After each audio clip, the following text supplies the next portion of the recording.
A manhunt is still on tonight for the gunman who allegedly killed 4 police officers in Washington state in what police are describing as a, quote, targeted selective ambush. Police are after suspect Maurice Clemens.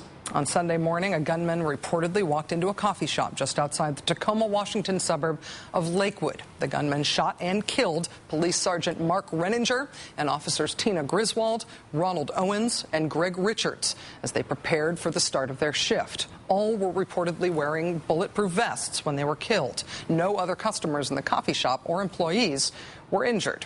Police say they thought that they had Mr. Clemens surrounded at a trailer home this morning, but when SWAT teams went in, no one was there. They say now they believe Mr. Clemens had been at that site, but was gone by the time police arrived. The shootings in Washington occurred barely 3 weeks after Army Major Nidal Malik Hassan allegedly shot and killed 13 people and wounded 29 others at Fort Hood, America's largest Army base. The Tacoma suspect, Maurice Clemens, has a long criminal history. He was charged in May with punching a police officer, and until he posted bond last week, he had been in jail charged with second-degree child rape. In Arkansas, Mr. Clemens had at least 5 criminal convictions, including 1 for armed robbery. Then Governor Mike Huckabee commuted his 95-year sentence for that crime in the year 2000. There's now a $125,000 reward for information leading to the suspect's arrest. Joining us now with some newly reported information on this case is NBC News correspondent George Lewis. Mr. Lewis, thanks very much for being here. Certainly. The police tonight say, Rachel, that they're running a number of operations trying to find Clemens. They believe that he is being aided by either friends or relatives as he tries to hide out from police. But they also say time may be running out for Clemens because they believe that in that shootout in the coffee shop, he was wounded in the stomach and that he is probably very seriously wounded and probably needs medical attention. So they feel that time is running out for him in that aspect, and also the number of friends and relatives who may be helping him is running thin too, as police are rounding up some of these people tonight in these various operations that they're running. Rachel?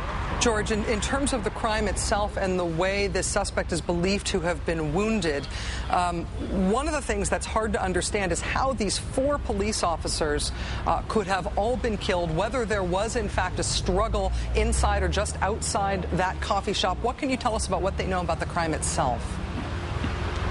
The details are a little murky. Police haven't been completely forthcoming with what they know about what went on in there. But apparently, 2 of the police officers were killed outright. A third tried to resist. He was killed. And then a 4th apparently fought with Clemens somehow, shot at him, and the fight continued outside the restaurant. The officer was eventually killed, but the police believe that Clemens was wounded in the stomach in the course of that fight. What is now known about where the suspect has been since the shooting? What evidence has been found? Can you give us any other insight into why they believe that he may have been at that site before the SWAT team actually entered that trailer home? Police received a tip that Clemens was dropped off at that site last evening, and that's why they surrounded the house in Seattle. They were outside for several hours using bullhorns to ask Clemens to surrender, using robots to go in and look for him. And then finally, they set off flashbang grenades, and the SWAT team entered but found nobody. That all happened about 7 o'clock this morning. A big disappointment for the Seattle police, who had been expecting to find him there. What can you tell us, George, lastly, about the character of the search, the physical effort to contain the suspect wherever he may be? You mentioned that they may be rounding up now friends and associates of the suspect.